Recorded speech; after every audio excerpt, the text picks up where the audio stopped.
মৰমৰ ছাত্ৰ ছাত্ৰীসকল, আজি আমি তোমালোকৰ সন্মুখত লৈ আহিছোঁ অসমীয়া পাঠ্যপুথিৰ পৰা ক্লাছ 10 অসমীয়া পাঠ্যপুথিৰ পৰা কানাড়াৰ চাতুৰী। কানাড়াৰ চাতুৰী গ্ৰুপ বিৰ হয়, লিখিছে শ্ৰীধৰ কন্দলি। আগতে মই এইটো অলপ তোমালোকক বুজাই দিব বিচাৰিছোঁ। ভিডিঅ'টো অলপ লম্বা হ'ব, ডাঙৰ হ'ব, সেইকাৰণে অলপ সৰুকৈ স্পীডত অলপ বুজাই যাম, তোমালোকে অলপ মনোযোগ দিবা। একদিনা প্ৰতি ভকত বৎসল কৃপাময় দেৱ হৰি, ৰজনী প্ৰভাতে চতিয়া অচন্ত মিছা অপমান কৰি। এদিন ভকত বৎসল কৃপাময় দেৱ হৰি শ্ৰীকৃষ্ণই ৰাতি পুৱাইছে যদিও এনেই শুই আছে, বাঘৰ লগা যেন লাগি কিনে শুই আছে, এনেকুৱা শুই আছে। সেই সময়ত গোপ শিশু যত আসি বলে যশোদাক, সেই সময়ত গোপসকলে, সেই শ্ৰীকৃষ্ণৰ বন্ধু বান্ধৱসকলে শ্ৰীকৃষ্ণৰ মাক যশোদাক আহি ক'লে, খেৰি খেলাইবাক লাগাই সুন্দৰী সত্তৰে কৃষ্ণক ডাক। এতিয়া খেলিবৰ সময় হৈছে, কৃষ্ণক মাতি দিয়া, যশোদাক ক'লে। শুনিয়া তেখনে নন্দৰ ঘৰিণী কৃষ্ণক ডাকিব লয়লা। এই কথা শুনি, বন্ধু বান্ধৱৰ ৰিকুৱেষ্ট শুনি বা কথা শুনি, নন্দৰ ঘৰিণী, নন্দৰজাৰ ঘৰণী যশোদা কি কৰিলে, নিজৰ পুত্ৰ শিশুকৃষ্ণক ডাকিবলৈ ল'লে বা মাতিবলৈ ল'লে। এত নিন্দ্ৰা কৰ কিশোৰ ভাগৰ আদিত্য উদয় ভৈলা, উঠিও কৃষ্ণ হাৰেলি বপাই ৰস তাপ তেজি মনে। ইয়াৰ আগত এইটো বুজাই দি আছোঁ। এত নিন্দ্ৰা কৰ কিশোৰ ভাগৰ আদিত্য উদয় ভৈলা। শ্ৰীকৃষ্ণক মাক যশোদাই কৈ আছে যে তোমাৰ ইমান নিন্দ্ৰা ক'ত কিয় লাগি আছে, ইমান টোপনি তুমি কিয় মাৰি আছা, তুমি কি কাম কৰিছা, ইমান ভাগৰ লাগিছে, গাখন একেবাৰে এৰি দি কিনে গা সাৰি এৰি দি কিনে তুমি শুই আছা। তেতিয়া শ্ৰীকৃষ্ণই উঠিও কৃষ্ণ হাৰেলি বপাই ৰস তাপ তেজি মনে। তেতিয়া শ্ৰীকৃষ্ণই অলপ খঙতে উঠিল যে ইমান আটা পাৰি থাকে মাকে, ইমান কথা কৈ থাকে, ইমান কৰি থাকে, কেচকেচাই থাকে, এনেকুৱা কথা আৰু ইমান আটা পাৰি থাকে। পহাইল ৰজনী উঠা যদুমণি বুলি ডাকে শিশুগণে। মাক যশোদাই কৈ আছে, ৰাতি পুৱাইছে, এতিয়া আৰু ৰাতি নাই, যদুমণি শ্ৰীকৃষ্ণক কৈছে, যদুমণি তুমি এতিয়া উঠা, গোপ শিশুসকলে তোমাক মাতি আছে। যশোদাৰ বাণী শুনি চক্ৰ পানী বলন্ত নমতা মাও, তহৰ আটাই বোপাই বলন্ত নজৰাই মোৰ গাঁও। শ্ৰীকৃষ্ণই খংগত মাকক কৈ আছে। চক্ৰপাণী শ্ৰীকৃষ্ণক বুজাইছে, চক্ৰ আছে পানীত যাৰ, তাক চক্ৰপাণী বুলি কোৱা হয়। তাৰপিছত শ্ৰীকৃষ্ণই খংগতে উঠি মাকক কৈ আছে যে মা, তোমাৰ ইমান কিয় আটা পাৰি আছা, তহৰ আটাই বোপাই বলন্ত নজৰাই মোৰ গাঁও। তোমাৰ আটাই পাৰি থকাটো, তোমাৰ ইমান মাতি থকাটো মোৰ ভাল লগা নাই, মোৰ গাঁৱত এইটো সহিব নোৱাৰা হৈছোঁ। এইটোৱে কৈছে, এইটো বুজাবলৈ চেষ্টা কৰিছে। তাৰপিছত দিন 4-5 নুঠিব নাখাইব নাযাব গৰুক স্থানে। 4-5 দিন মই বিচনাৰ পৰা নুঠিবই, নাখাবই, গৰু চৰাবলৈ নাযাওঁ, গৰুক স্থানে মই গৰু চৰাবলৈ নাযাওঁ, খঙতে মাকক কৈ আছে। দুৰ্যশ কলংক দুখ সমৰন্তে নচহে মোৰ প্ৰাণে। তোমাৰ যিটো কলংক, যিটো বদনাম, এইবিলাক মোৰ প্ৰাণত সহ্য নহয়। এতিয়া কি বদনাম আছিল, মাক যশোদাই কাঠবাজি আছিল, এইটো পিছত পাবা। সেইবিলাক অপবাদ্য শ্ৰীকৃষ্ণই জন্ম লৈ, যশোদাৰ ঘৰত জন্ম লৈ সেই অপবাদ্য নাইকিয়া কৰিছিল, এইটোৱেই। আৰু ইয়াৰ উপৰি বহুতো দুখ তেওঁৰ মনত আছে, সেইবিলাক পিছত পাবা। তাৰ কাৰণে শ্ৰীকৃষ্ণৰ নচহে মোৰ প্ৰাণে, শ্ৰীকৃষ্ণৰ প্ৰাণে এইবিলাক সহ্য নহয়। মই নাৰায়ণ জগত কাৰণ তুমি গোৱালৰ জীও। মই হৈছোঁ নাৰায়ণ, জগত কাৰণ, পৃথিৱী সৃষ্টিকৰ্তা, জগত সৃষ্টিকৰ্তা মই নাৰায়ণ, আৰু তুমি হ'লা গোৱালৰ জীও। মাকক কৈ আছে তুমি সাধাৰণ গোৱালৰ জীয়েক, তথাপি তোহাক দেখোঁতে ডৰত উৰি যায় মোৰ জীৱ। তথাপি তোমাক দেখিলেই মোৰ ভয়তে জীৱ উৰি যায়, মোৰ ভয়তে প্ৰাণ উৰি যায়। যত খাও দাও তত শুকাই যাওঁ নাহি মোৰ উদ্গতি যিমানেই খাওঁ সিমানেই শুকাই যাওঁ আমাৰ কোনো উদ্গতি নাই হাত মুষ্টি যেন কংকালখিনি যে বান্ধত ছিগিলতি মোৰ হাত ভৰি একেবাৰে কংকাল হৈ গৈছে হাড়দিবিলাক ওলাই গৈ আছে এইটো বুজাবলৈ চেষ্টা কৰিছে নিজ ৰূপে মই অনন্ত ব্ৰহ্মাণ্ড সৃজি আছোঁ লীলা কৰি মই নিজে ভগৱান মই পৃথিৱী সৃষ্টিকৰ্তা জগত সৃষ্টিকৰ্তা ব্ৰহ্মাণ্ড সৃষ্টিকৰ্তা সৃজি আছোঁ লীলা কৰি তোমাৰ ইয়াতে আছোঁ তোমাৰ শিশুৰূপে আছোঁ সমস্ত জগত প্ৰতিপাল কৰি আত্মাৰূপে আছোঁ ধৰি সমস্ত পৃথিৱী সমস্ত জগত মই পালন কৰি আছোঁ মই প্ৰতিপাল দি আছোঁ বৰ্মা আদি কৰি যত চৰাচৰ মোক সেৱা কৰি যায় যিমান বৰ্মা আছে যিমান দেৱ দেৱতা আছে চবে মোক সেৱা কৰি যায় আৰু তুমি মোক ইমান খং কৰি আছা তুমি মোক ইমান আতা পাৰি আছা এনেকুৱা ক'বলৈ মাকৰ লগত আৱেগিকভাৱে এনেকৈ কৈ আছে তোৰ ঘৰে আসি গৰু চাৰি ফুৰো কৰকৰা ভাত খাই মই জগত কাৰণ মই জগত সৃষ্টিকৰ্তা যদিও তোমাৰ ঘৰত শিশুৰূপে জন্মগ্ৰহণ কৰি গৰু চৰাবলৈ যাই কৰকৰা ভাত খাওঁ এনেকুৱা মই ইমান কষ্ট কৰি আছোঁ কৰকৰা ভাত মানে ঠাণ্ডা ভাত পইতা ভাত ইমান মানে কষ্ট কৰি তোমাৰ ঘৰত আছোঁ মই মানে ভগৱান হৈও মই পৃথিৱী সৃষ্টিকৰ্তা হৈও তোমাৰ ঘৰত জন্মগ্ৰহণ কৰি ইমান কষ্ট কৰি আছোঁ নাৰায়ণ ৰূপে অনন্ত সজ্জাত জলত কৰি শয়ন পাদ্মী নহন্তে বৰ্মা উপাইজিল সৃজিল তিনি ভৱন বেদক পঢ়াইলোঁ তথ্যজ্ঞান কৰিলোঁ অজ্ঞান কৰিলোঁ দূৰ বেদক পঢ়াইলোঁ বেদ পঢ়াইলোঁ বাণী পঢ়াইলোঁ ভগৱানৰ বাণী পঢ়ালোঁ তথ্যজ্ঞান কৰিলোঁ জ্ঞানবিলাক তোমালোকক মানে পৃথিৱীবাসীক ক'লোঁ অজ্ঞান কৰিলোঁ দূৰ পৃথিৱীত যিবিলাক অজ্ঞানতা আছিল যিবিলাক মূৰ্খতা আছিল যিবিলাক অন্ধবিশ্বাস আছিল এইবিলাক মই দূৰ কৰিলোঁ তহৰ ঘৰত যতেক ঐশ্বৰ্য সবে ভৈল বসি মোৰ আৰু তোমাৰ ঘৰত আহি মোৰ ইমান সুনাম ইমান নাইকিয়া হৈ গ'ল এনেকুৱা এটা কথা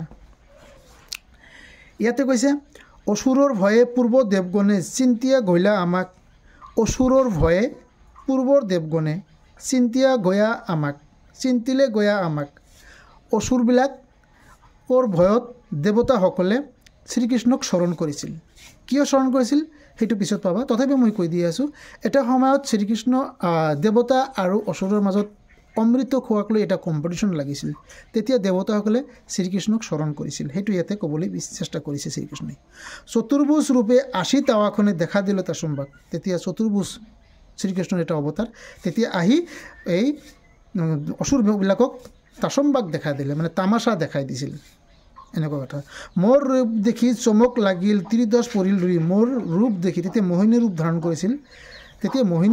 কৰিছিল শ্ৰীকৃষ্ণই সেই ৰূপ দেখি ত্ৰিদশ মানে পৃথিৱীবাসী অসুৰসকল ডলি পৰিল মানে বেউচ হৈ পৰিছিল এনেকুৱা এটা কথা ইমান সৌন্দৰ্যতা মোহিনী ৰূপ ধাৰণ কৰিছিল মোহিনী স্বৰূপে অমৃত পিয়াইলো সাদিল দেৱৰ কাম দেৱতাসকলক যেতিয়া দেৱতাসকল আৰু অসুৰসকলৰ মাজত অমৃত খোৱাক লৈ এটা কম্পিটিশ্যন লাগিছিল সাগৰৰ তলিত সাগৰত তেতিয়া শ্ৰীকৃষ্ণই মোহিনী ৰূপ ধাৰণ কৰি অসুৰসকলক দৃষ্টি আকৰ্ষণ কৰিছিল শ্ৰীকৃষ্ণৰ ৰূপ দেখি অসুৰসকলে ডলি পৰিছিল আৰু এই সুযোগতেই দেৱতাসকলে অমৃতটো খাবলৈ পাইছিল সেইটো ক'বলৈ ইয়াতে চেষ্টা কৰিছে মাক যশোদাক তোমাৰ ঘৰে আসি বৰ যশ পাইলোঁ লৈলোঁ দধিচুৰ নাম মই ইমানখিনি কাম কৰিলোঁ তথাপি তোমাৰ ঘৰত আহি দধিচুৰ নাম পালোঁ কি কপাল আমাৰ কি ভাগ্য আমাৰ এনেকৈ আৱেগিকভাৱে মাকক কৈ আছে কপিল স্বৰূপে কৰ্ধমৰ গড়ে হুয়া মই অৱতাৰ দেৱহূতি নামে মাতৃক তাৰিলোঁ কহিয়া তথ্য বিচাৰ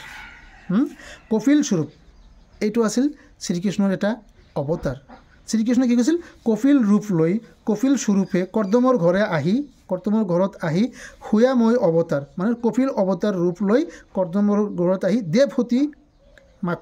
দেৱহূতি কি কৰিছিল দেৱহূতি মাকক সংসাৰৰ পৰা তাৰাইছিল সংসাৰৰ পৰা মানে উলিয়াই দিছিল তথ্য জ্ঞান কৈ কৰি আৰু মানে জ্ঞানবিলাক কৈ এইবিলাক দেৱহূতিক সংসাৰৰ পৰা তাৰাই দিছিল সেইটো ইয়াত ক'বলৈ কৈছে আৰু চৰণৰ নখে কথা ফুটাইলোঁ গংগাক আনি নমাইলোঁ সিহি পদ জল শিৰত ধৰিলোঁ মহেশ বাটত পাই এইবিলাক আৱেগিকভাৱে কৈ আছে আবে তুমি মোক বিগুটিয়া মাতা দিয়া মাটি খোৱা দাই আৰু তুমি মোক ঠাট্টা কৰা বিগুটিয়া বুলি মাতা মাকক কৈ আছে আন যত মোৰ মহিমা আছয় কহিবাক লাগে দিক আৰু বহুত গুণ আছে আমাৰ বহুত কাম কৰিব পাৰোঁ সেইবিলাক কওঁতে মোৰ মানে বেয়া লাগে দিক কি মানে কহিব লাগে কি মোৰ বেয়া লাগে মই হেন পুত্ৰক মাও বোলাইবাক তহৰ আছ দিক আৰু মই পুত্ৰ ৰূপে গ্ৰহণ কৰি তোমাৰ মানে মাক ক'বলৈ তোমাৰ ইয়াতে মই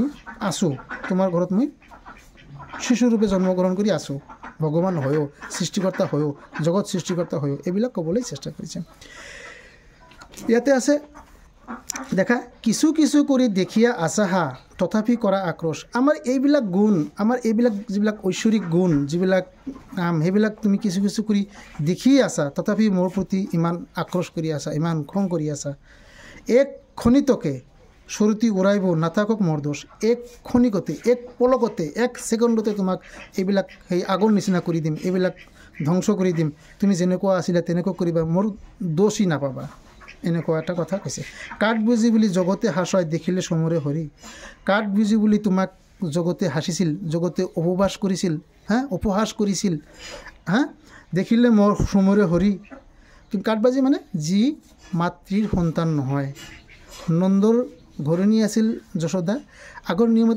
আগৰ দিনত নিয়ম আছিল ৰাণীৰ কাঠবাজি হ'ব নোৱাৰে পিতৃহীনা সন্তানহীনা হ'ব নোৱাৰে জগতে বা পৃথিৱীবাসীয়ে উপহাস কৰিছিল মই আসি তোৰ ঘৰে পুত্ৰ ভৈল শীত দুখ দূৰ কৰি আৰু মই তোমাৰ ঘৰত জন্মগ্ৰহণ কৰি পুত্ৰ হিচাপে থাকি তোমাৰ সেই অপবাদটো সেই কাঠবাজি অপবাদটো দূৰ কৰি দিলোঁ তথাপি আমাৰ স্নেহে নজানস নকৰত মত বিশ্বাস তথাপি মোক আদৰ নকৰা মোক স্নেহ নকৰা মোক বিশ্বাসো নকৰা আগেয়ে আছিল তেনেই কৰিব দিন চাৰি বাটচাছ আগে যেনেকুৱা আছিলা ঠিক তেনেকুৱাই কৰি দিব কাঠবাজি নিচিনাকৈ কৰি দিব এনেকুৱা এটা ভয় খুৱাই আছে মহৰ মুখত লাজ লাগে বৰ তহৰ গুণ কহন্তে মোৰ মুখত লাজ লাগে তুই যে নন্দৰ ঘৰণী ৰাজাৰ ৰাণী মোৰ মাক এইবিলাক কওঁতে মোৰ লাজ লাগে দুই ওঠ ফাটি তেজ বহি যায়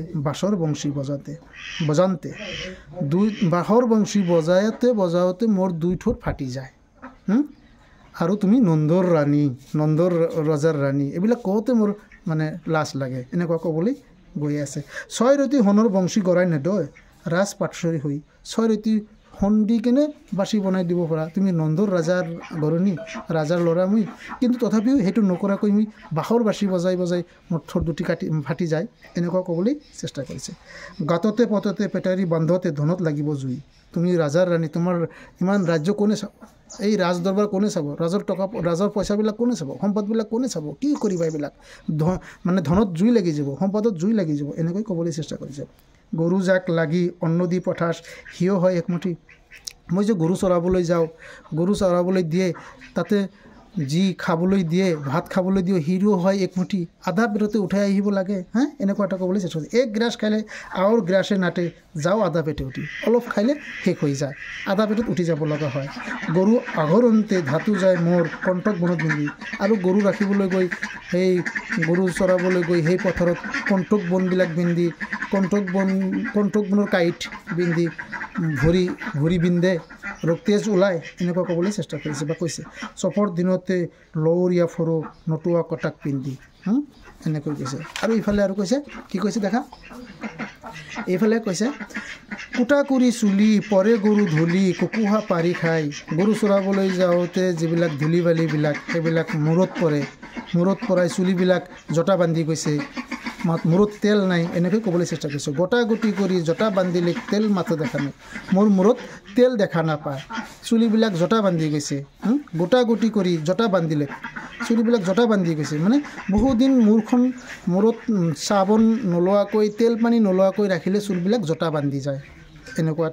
এনেকুৱা হয় সেইটোৱে তেওঁ কৈছে কথাতে কহন্তে কৰন্দয় আশয় যত অপমান পাওঁ মই এইবিলাক কথা কওঁতে মোৰ চকুৰে পানী ওলায় এনেকুৱা আৱেগিক হৈ গৈছে একেবাৰে আৱেগিক হৈ গৈছে যেবে থ মই সি বাপৰ পুত তোক তেবে কন্দুৱাওঁ কংস মামা মোৰ হাৰতীয়া ছয় আমাক নিব মাতাই কংস মামাৰ ওচৰত মই যাম, কংস মামাক কংস মামাৰ ওচৰত মই যাম, তেওঁ মাতিব, মই কংস মামাৰ ওচৰত যাম, তোৰ ইয়াতে আৰু মই নাথাকোঁ, এনেকৈ আৱেগিকভাৱে মাকক কৈ আছে। ইটো অপমান সকলে সজীৱ মথুৰা পুৰীত গৈ, ইয়াত যে অপমান পাই আছোঁ, ইমান বৰ কষ্ট কৰি আছোঁ, ইমান অপমান কৰিছোঁ, মথুৰা ৰাজ্যত গৈ কংস মামা তাতে গৈ কিনে আমি এইবিলাক মানে সহ্য কৰিব পাৰিম আৰু এইবিলাক নাথাকিব তাতে আৰু সুখ স্বাচ্ছন্দ্যে তাতে থাকিব পাৰিম। দৈৱকী আইত মোৰ ঘৰত ঘৰ বুলি থাকিব তাহান পাছ, আৰু তাতেই তাহাৰ ওচৰতেই মই থাকিম। আমাক দেখিবে লাগিয়া তোহাৰ হৈব হৰ হাবিয়াস, তাতে যে মই ইমান আনন্দত থাকিম, ইমান সুখত থাকিম, তেতিয়া তুই হাবিয়াস লাগিব, তোমাৰ মানে হিংসা লাগিব, এনেকুৱা এটা ক'বলৈ মাকক কৈ আছে। কৃষ্ণৰ বচন শুনিয়া যশোদা মোৰ কোনো মাতে পাছ চাপি, কৃষ্ণৰ এইবিলাক আৱেগিক কথা, কৃষ্ণৰ ইমান খং, ইমান আৱেগ, ইমান কথাবিলাক শুনি মাক যশোদাই কি কৰিলে, এৰ হাবিয়াস মোৰ মাথা খাচ নাকান্দিবা মোৰ বাপী, আৰু ইমান ক'ব নালাগে, আৰু কান্দিব নালাগে, ইমান ক'ব নালাগে, মই বুজি পাইছোঁ, মোক আৰু নাকান্দিবা শ্ৰীকৃষ্ণক আদৰ কৰি আছে, বুজাবলৈ চেষ্টা কৰি আছে। মই অবাগীৰ ইমান দশক মৰিচিয় মনমালি, আনকাল যদি দোষ দেখা মোৰ পাৰিবাহি মোক গালি, মই আৰু ইমান দোষ নকৰোঁ, মই অবাগী মানে একেবাৰে কাতৰ হৈ পৰিছে, যাৰ কোনো একোই নাই, তাক অবাগী বুলি কোৱা হয়। মই অবাগীৰ এইবাৰ দোষক মোৰ চিয় বনমালি, আনকাল যদি দোষ দেখা মোৰ পাহাৰিবা মোক গালি, আৰু ইয়াৰ পিছত মই আৰু দোষ নকৰোঁ, যদি দোষ দেখা তেতিয়া মোক গালি পাৰিবা, এতিয়া আৰু কান্দিব নালাগে বপাই, এইবিলাক কথা মাৰ কাৰণ্য বচন শুনিয়া, মাৰ এনেকুৱা আদৰ, এনেকুৱা কাৰণ্য বাণী শ্ৰীকৃষ্ণ যেতিয়া শুনিলে, সন্তোষিত বৈল মন, শ্ৰীকৃষ্ণৰ মনটো আনন্দত ভৰি পৰিল, সন্তোষ হ'ল। এক ঢাপে গৈলা কোলাত চৰিয়া পিবাক লাগিয়া স্তন, এক ঢাপে মাকৰ কোলাত উঠি মাকৰ স্তন পান কৰিবলৈ ল'লে, পৰম আনন্দে থাকিবন্তে কৃষ্ণে চাৰু দান্ত দৰচাই, ব্ৰহ্মাণ্ডৰ চোকে থাকিলা যশোদাই কৃষ্ণৰ বদন চাই, তেতিয়া কৃষ্ণই মাক কোলাত লৈ স্তন দিলে, বুকুৰ গাখীৰ খাবলৈ দিলে, আৰু মানে কৃষ্ণৰ বদনটো, কৃষ্ণৰ শৰীৰটো চাই থাকিল, আনন্দৰে মানে খুচিৰে, মানে আৱেগিকভাৱে কৃষ্ণৰ বদনটো চাই থাকিল। এইটো হৈছিল কানাইৰ ছাত্ৰী পাঠ্যপুথিৰ কবিতাটোৰ মেইন কথা। ইয়াত শ্ৰীকৃষ্ণৰ শিশুকালৰ চৰিত্ৰটো লিখকে শ্ৰীধৰ কন্দলীয়ে ফুটাই উঠিছে। এইটো তোমালোকৰ শ্ৰীধৰ কন্দলীয়ে কাণখোৱা আৰু ঘুনুচা কীৰ্তন নামৰ দুখন কাব্য ৰচনা কৰিছিল, আৰু এই পুথিখন কাণখোৱা পুথিখন নিচুকনি গীতৰ আৰ্হিত ৰচনা কৰা হৈছিল, আৰু কাণখোৱা পুথিখন দুটা অংশত ভাগ কৰা হৈছিল। প্ৰথম অংশটোত কাণ খোৱাৰ কথা শুনি ভয়ত টোপনি যোৱা, আৰু দ্বিতীয় অংশটোত ৰাতিপুৱা টোপনিৰ পৰা মাক জগাবলৈ যোৱাত তেওঁ অভিমানত মাকক নানান কথা কোৱা, আৰু এইটো যেতিয়া মাকে ৰাতিপুৱা টোপনিৰ পৰা জগাবলৈ কৈছিল, তেতিয়া শ্ৰীকৃষ্ণই অভিমানত মাকক নানান কথা কৈছিল, সেইকাৰণে এইটো কাণখোৱা পাঠ্যপুথিৰ দ্বিতীয় অংশৰ পৰা তুলি লোৱা হৈছে। যদি প্ৰশ্ন হয় যে কানাইৰ ছাত্ৰী পাঠটো কাণখোৱাৰ পাঠ্যপুথিৰ দ্বিতীয় অংশৰ পৰা তুলি লোৱা হৈছে, ক'ৰ পৰা তুলি লোৱা হৈছে কাৰণটো কথা, তেনেহ'লে এনচাৰ দিব লাগিব যে কাণখোৱা পাঠটিৰ দ্বিতীয় অংশৰ পৰা কানাইৰ ছাত্ৰী পাঠটো তুলি লোৱা হৈছে। এইটো এটা তোমালোকৰ মনত ৰাখিবলৈ প্ৰশ্ন। যি হওক, এইটো আমি আলোচনা কৰিলোঁ। এতিয়া আমি আলোচনা কৰিম ইয়াৰ পাঠভিত্তিক কুৱেশ্যনবিলাক আমি তোমালোকৰ কাৰণে সৰুকৈ বঢ়িয়াকৈ সুন্দৰ ভাষাত লিখিছোঁ, যাতে সোনকালে মুখস্থ হয়। নিশ্চয় এইটো তোমালোকৰ উপকাৰত আহিব, তোমালোকে অলপ লিখি ল'ব বা ভালকৈ পঢ়িবা, সন্মুখত পৰীক্ষা আছে। এতিয়া দেখা নম্বৰ 1 কুৱেশ্যন, কৃষ্ণক টোপালিৰ পৰা জগাবলৈ কোনে আহি যশোদাক কৃষ্ণক টোপনিৰ পৰা জগাবলৈ কোনে আহি যশোদাক কৈছিল? উত্তৰ লিখিম আমি নেকি? গোপ শিশুসকলে আহি কৃষ্ণক টোপনিৰ পৰা জগাবলৈ যশোদাক কৈছিল। নেক্সট কুৱেশ্যনটো হৈছে, কৃষ্ণই কিমান দিনে টোপনিৰ পৰা নুঠাকৈ আৰু নোখোৱাকৈ থাকিব বুলি মাকক কৈছিল? নুঠাকৈ আৰু নোখোৱাকৈ থাকিব বুলি মাকক কৈছিল। তেতিয়া এইটো এনচাৰ লিখিম আমি এনেকৈ,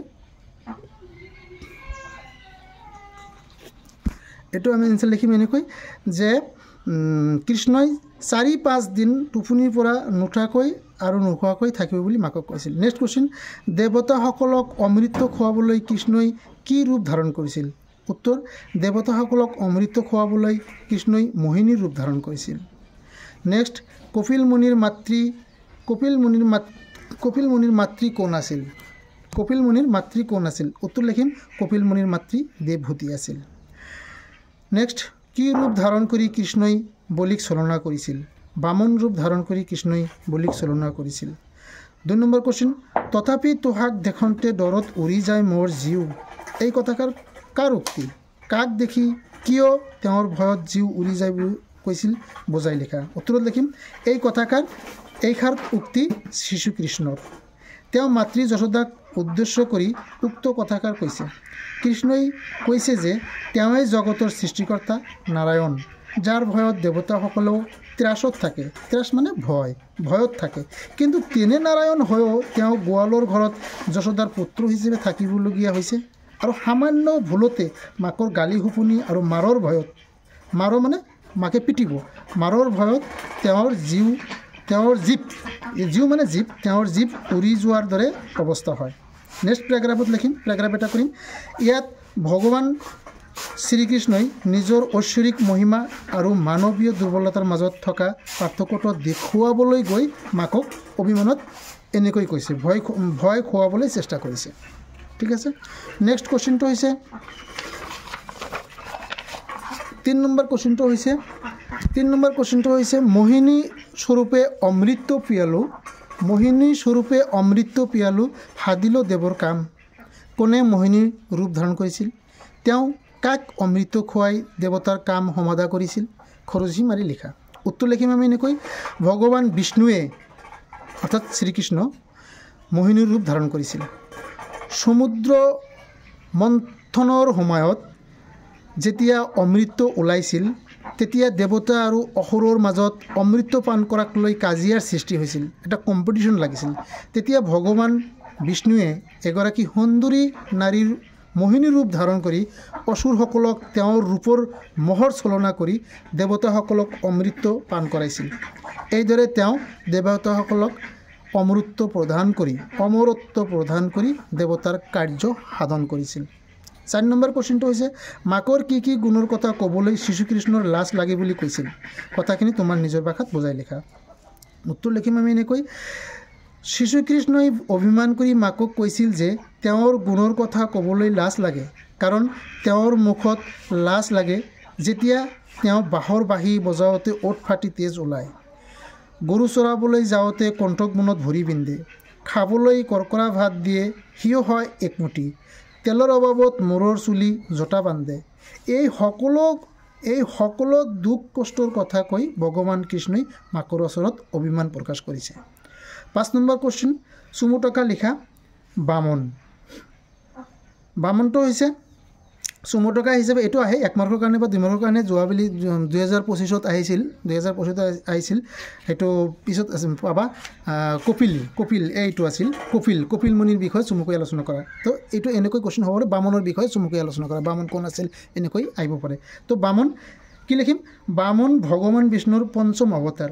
তেওঁ দৈত্যৰাজ বলিক ছলনা কৰিবলৈ এজন বাওনা ব্ৰাহ্মণৰ ৰূপত জন্মগ্ৰহণ কৰিছিল।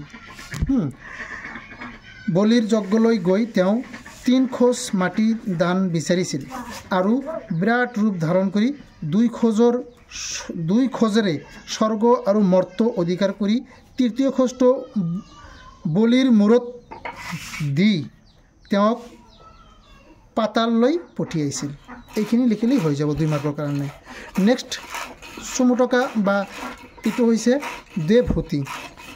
দেৱভূতি স্বয়ম্ভুৱ মুন্নৰ কন্যা আৰু কৰ্দম মুনিৰ পত্নী আছিল। তেওঁলোকৰ পুত্ৰই আছিল সংখ্যা ধৰ্ষণৰ প্ৰৱৰ্তক কপিল মুনিয়ে তেওঁৰ মাতৃ দেৱভূতিক তথ্য জ্ঞান দি সংসাৰৰ পৰা তাৰিছিল। কপিলটো লিখিম এনেকৈ, কপিল এজন প্ৰসিদ্ধ মুনি যাক সংখ্যা দৰ্শনৰ প্ৰৱৰ্তক বুলি জনা যায়। তেওঁক বিষ্ণুৰেই এক অৱতাৰ বুলি ধৰা হয়। তেওঁৰ পিতৃ কৰ্দম মুনি আৰু মাতৃ দেৱভূতি। শ্ৰীধৰ কন্দলী মহাপুৰুষ শংকৰদেৱৰ পৰৱৰ্তীকালৰ এজন উল্লেখযোগ্য বৈষ্ণৱ কবি আছিল। তেওঁ কাণখোৱা আৰু ঘোঁচা কীৰ্তন নামৰ দুখন জনপ্ৰিয় কাব্য ৰচনা কৰিছিল। তেওঁৰ ৰচনা সহজ সৰল আৰু বাৎসল্য ৰসপূৰ্ণ, যি সাধাৰণ পঢ়ুৱৈক সহজে আকৰ্ষণ কৰিব পাৰিছিল বা আকৰ্ষণ কৰে। দৈৱিকী মথুৰাৰ ৰজাৰ উগ্ৰসেনৰ ভায়েক, দেৱকৰ কন্যা আৰু বাসুদেৱৰ পত্নী আছিল। তেওঁ আছিল শ্ৰীকৃষ্ণৰ জন্মধাত্ৰী মাতৃ। কংসই দৈৱকীৰ অষ্টম গৰ্ভৰ সন্তানে তেওঁক বধ কৰিব বুলি দৈৱবাণী শুনাৰ পিছত দৈৱকী আৰু বাসুদেৱক কাৰাগাৰত বন্দী কৰি ৰাখিছিল। 7 নম্বৰ কুৱেশ্যন। 6 নম্বৰ কুৱেশ্যনটো যিটো আছে সেইটো তোমালোকৰ ইম্পৰ্টেণ্ট নহয়, সেইটো নালাগিবই, আৰু এইটো মানে এতিয়া 7 নম্বৰটো আলোচনা কৰিম আমি। 7 নম্বৰ কুৱেশ্যনটো হৈছে শ্ৰীকৃষ্ণই বিভিন্ন সময়ত কি অৱতাৰ ধাৰণ কৰি কেনে কাৰ্য সাধন কৰিছিল পাঠৰ আলমত আলোচনা কৰা। উত্তৰ লিখিম। পাঠটিত কৃষ্ণই বিভিন্ন অৱতাৰৰ কথা উল্লেখ কৰিছে। চতুৰ্ভুজ ৰূপ এইটো হৈছে অসুৰৰ ভয়ত দেৱতাসকলে চিন্তা কৰাৰ সময়ত তেওঁ চতুৰ্ভুজ ৰূপেৰে ধৰ্ষণ কৰিছিল আৰু ধৰ্ষণ দিছিল। মোহিনী ৰূপ এইটো অৱতাৰৰ সময়ত শ্ৰীকৃষ্ণই কি কৰিছিল? দেৱতা আৰু অসুৰৰ মাজত অমৃতক লৈ যেতিয়া কম্পিটিশ্যন লাগিছিল, কাজিয়া লাগিছিল, সেই সময়ত তেওঁ মোহিনী ৰূপ ধাৰণ কৰি দেৱতাসকলক অমৃত পান কৰাইছিল। কপিল ৰূপ কৰ্দমমণিৰ ঘৰত কপিল ৰূপে অৱতাৰ লৈ তেওঁ মাতৃ দেৱহূতিক তত্ত্বজ্ঞান দি সংসাৰৰ পৰা তাৰিছিল এনেকৈ দিলেও হৈ যাব। বামন ৰূপ বামন অৱতাৰ ধাৰণ কৰি তেওঁ ৰাজবলিক ছলনা কৰিছিল আৰু বিশ্বৰূপ দেখুৱাই তেওঁৰ পৰা স্বৰ্গ, মৰ্ত আৰু পাতাল অধিকাৰ কৰিছিল। নেক্সট কুৱেশ্যন হৈছে 8 নম্বৰ। 8 নম্বৰ কুৱেশ্যনটো হৈছে কাঠবাজি। কবিতাটোত কাঠবাজি বুলি কাক কৈছে? ইয়াৰ অৰ্থ কি? এই অপবাদৰ পৰা তেওঁক কোনে ৰক্ষা কৰিছিল? উত্তৰ লিখিম। কবিতাটোত কাঠবাজি বুলি মাতৃ যশোদাক কোৱা হৈছে। কাঠবাজিৰ অৰ্থ হ'ল সন্তানহীনা বা বাজি তিৰোতা। কৃষ্ণই কৈছে যে তেওঁ যশোদাৰ ঘৰত পুত্ৰ হিচাপে জন্ম লোৱাৰ বাবেহে যশোদাই কাঠবাজি অপবাদৰ পৰা ৰক্ষা পৰিছে। অৰ্থাৎ কৃষ্ণৰ জন্মই যশোদাক এই সামাজিক অপবাদৰ পৰা মুক্ত কৰিছে। 9 নম্বৰ কুৱেশ্যনটো ব্যাখ্যা কৰা, তাৎপৰ্যপূৰ্ণ ব্যাখ্যা কৰা। কাঠবাজি বুলি জগতে হাসয়, দেখিলে সুমৰে হৰি, মই আসি তোৰ ঘৰে পুত্ৰ ভৈল, শীত দুখ দূৰ কৰি। উত্তৰ লিখিম আমি এনেকৈ। উক্ত পদফাকি আমাৰ পাঠ্যপুথিৰ অন্তৰ্গত শ্ৰীধৰ কন্দুলীয়ে লিখা কানাইৰ চাতুৰী নামৰ পাঠটিৰ পৰা অনা হৈছে বা পদ্ধতিৰ পৰা অনা হৈছে। ইয়াত শ্ৰীকৃষ্ণই আৱেগিক হৈ মাক যশোদাক এনেদৰে কৈছে।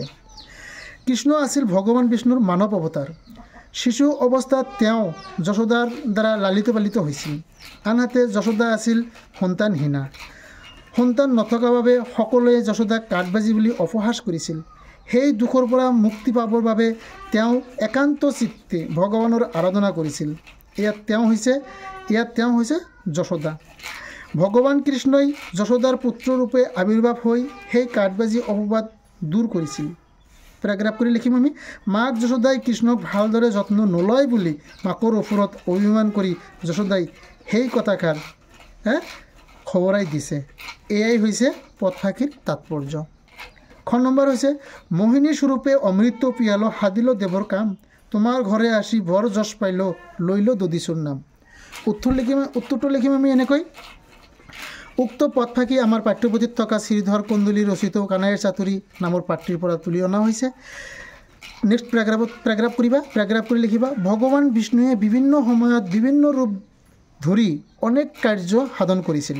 এবাৰ দেৱতা আৰু অসুৰৰ মাজত অমৃত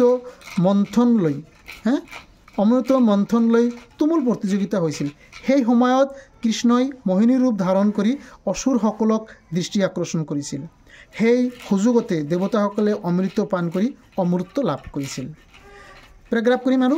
এইজনা মহিমাময়ী ভগৱান বিষ্ণুৱে কৃষ্ণৰূপে মানৱ অৱতাৰ কৰি যশোদাৰ ঘৰত দদিচল নাম পাইছিল। মাক যশোদাৰ ওপৰত অভিমান কৰি আক্ষেপেৰে কৃষ্ণই তেনেদৰে কৈছিল। এই হৈছে উক্ত পদফাকিৰ তাৎপৰ্য। গ নম্বৰ হৈছে মই নাৰায়ণ জগত কাৰণ, তুমি গোৱালৰ জীৱ, তথাপি তোহাক দেখন্তে ডৰত উৰি যায় মোৰ জীৱ। উত্তৰ লিখিম আমি এনেকৈ, উক্ত পথ ফাঁকি আমাৰ পাঠ্যপুথিত থকা শ্ৰীধৰ কন্দলী ৰচিত কানাইৰ ছাত্ৰী নামৰ পাঠটিৰ পৰা তুলি লোৱা হৈছে বা পাঠটিৰ অন্তৰ্গত লিখিলেও হ'ব। উক্ত কথাষাৰ ভগৱান কৃষ্ণই মাক যশোদাক কৈছে। জগতৰ সৃষ্টিকৰ্তা নাৰায়ণ অৰ্থাৎ ভগৱান বিষ্ণুৰ মানৱ অৱতাৰ হৈছে কৃষ্ণ। শিশুকালত কৃষ্ণ যশোদাৰ দ্বাৰা লালিত পালিত হৈছিল। যশোদাই কৃষ্ণক নিজ পুত্ৰ বুলি ভাবি ডাঙৰ কৰিছিল আৰু প্ৰয়োজন অনুসৰি শাসনো কৰিছিল। এজ ইট ইজ ল'ৰা ছোৱালীবিলাকক মাক দেউতাকে যেনেকৈ শাসন কৰে। মাক যশোদাই কৃষ্ণক অৱহেলা কৰে বুলি অভিমান কৰি মাকক বদগুণ ভুখানি কৈছে যে এই জগতৰ সৃষ্টিকৰ্তা নাৰায়ণ, মই জগতৰ সৃষ্টিকৰ্তা নাৰায়ণ আৰু তুমি এজনী সাধাৰণ গোৱালৰ জীয়েক। তথাপি তোমাক দেখিলে মোৰ ভয়ত জীৱ উৰি যায়। বিশ্বব্ৰহ্মাণ্ডৰ অধিপতি হৈও এজনী সাধাৰণ গোৱালৰ জীয়েকক ভয় কৰাত শ্ৰীকৃষ্ণৰ মানৱ চৰিত্ৰৰ প্ৰকাশ ঘটিছে। এই হৈছে এইখিনি কথাফাঁকিৰ তাৎপৰ্য। এতিয়া হ'ব ভাষা বিষয়ক। ভাষা বিষয়ক আলোচনাত তলত দিয়া শব্দবোৰৰ আধুনিক ৰূপ লিখা। আমি পাঠ্যপুথিত যিমানকেইটা আছে তাতকৈ অলপ বেছি দি দিছোঁ পৰীক্ষাত কমন পৰিব পৰাকৈ। দেখা, আশী, ইয়াৰ আধুনিক ৰূপ হৈছে আহি। এইবিলাক হৈছে পুৰণি শব্দ আৰু এইবিলাক হৈছে আধুনিক ৰূপ, নতুন শব্দ। আশী, আহি। খেৰি, খেলা। পোহাইল, পোৱাল। নুজুৰাই, নুজুৰাই। বিগুটীয়া, ঠাট্টা কৰা। কিশোৰ, কিশোৰ। পাছ, কাক। বাপি, বপাই। চালিৰে, চালিবে, চলনা কৰিলোঁ। তাৱাখনে, তৎক্ষণাত। তাচম্বাক, তেওঁলোকক। তেজী, ত্যাগ কৰি। সমৰন্তে, চৌৰি। হাৰলি, হাৰলি, অতি মৰমৰ। ৰজনী, ৰাতি। চুতীয়া, চুই। সন্তে, দ্বাৰা বা কাৰণে। নেক্সট, লিংগ পৰিৱৰ্তন কৰা। সুন্দৰী, সুন্দৰ। মাতৃ, পিতৃ। মামা, মামী। 3 নম্বৰ কুৱেশ্যনটো হৈছে বিপৰীত শব্দ লিখা। বিশ্বাস, অবিশ্বাস। দোষ, গুণ। ইফালে আনন্দ, বিষাদ। বিষাদ মানে দুখ। আনন্দ, বিষাদ বা দুখ। অপমান, সন্মান। অমৃত, বিষ। এতিয়া আমি কিছুমান তোমালোকক ইনচাইড কুৱেশ্যন বা অতিৰিক্ত কুৱেশ্যন কিছুমান দিছোঁ। সেইবিলাক হৈছে, নাম্বাৰ কোৱা, কানাইৰ চাতুৰী পাঠটিৰ লিখক কোন? শ্ৰীধৰ কন্দলী। শ্ৰীধৰ কন্দলী কোন যুগৰ কবি? মহাপুৰুষ শংকৰদেৱৰ পৰৱৰ্তী কালৰ কবি, বৈষ্ণৱ কবি। আৰু বৈষ্ণৱ কবিটো ইয়াতে দিব পাৰা, পৰৱৰ্তী কালৰ বৈষ্ণৱ কবি, সেইটো তোমালোকে দিব পাৰা। বৈষ্ণৱ কবি। শ্ৰীধৰ কন্দলী ৰচনা কৰা দুখন কাব্যৰ নাম লিখা। এনচাৰ হ'ব কাণখোৱা আৰু ঘনচা কীৰ্তন। নেক্সট, কাণখোৱা কাব্যখন কি আৰ্হিত ৰচনা কৰা? উত্তৰ হ'ব কাণখোৱা পুথিখন নিচুকনি গীতৰ আৰ্হিত ৰচনা কৰা। কানাইৰ চাতুৰী শ্ৰীধৰ কন্দলীৰ কোনখন পুথিৰ পৰা তুলি লোৱা হৈছে? উত্তৰ লিখিম কানাইৰ চাতুৰী শ্ৰীধৰ কন্দলীৰ কাণখোৱা পুথিৰ দ্বিতীয় অংশৰ পৰা তুলি লোৱা হৈছে। নেক্সট, কপিল মুনিৰ মাতৃ কোন আছিল? এনচাৰ হ'ব দেৱহূতি। নেক্সট, কি ৰূপ ধাৰণ কৰি কৃষ্ণই বলিক চলনা কৰিছিল? বামন ৰূপ ধাৰণ কৰি কৃষ্ণই বলিক চলনা কৰিছিল। বেদ কি? বেদ কোনে কাক কৈছিল? এনচাৰ হ'ব বেদ হিন্দু ধৰ্মৰ মূল ধৰ্মশাস্ত্ৰ। বেদক ভগৱানৰ বাণী বুলি কোৱা হয়। এই বেদ ভগৱানে ব্ৰহ্মাক কৈছিল। নেক্সট, বিষ্ণুৰ পঞ্চম অৱতাৰ কি? উত্তৰ লিখিম বিষ্ণুৰ পঞ্চম অৱতাৰ হৈছে বামন। নেক্সট, কংস কোন আছিল? এনচাৰ লিখিম কংস আছিল মথুৰাৰ ৰজা আৰু শ্ৰীকৃষ্ণৰ মামা। নেক্সট, শ্ৰীকৃষ্ণ যশোদাক কলৈ যাব বুলি কৈছিল? বা নাইবা এনেকৈ আহিব পাৰে, শ্ৰীকৃষ্ণ কলৈ যাব বুলি যশোদাক কৈছিল? এনচাৰ লিখিছিল শ্ৰীকৃষ্ণ মথুৰাপুৰ যাব বুলি, অৰ্থাৎ কংস মামাৰ ওচৰত যাব বুলি শ্ৰীকৃষ্ণ যশোদাক কৈছিল। হ'ব, থেংক ইউ।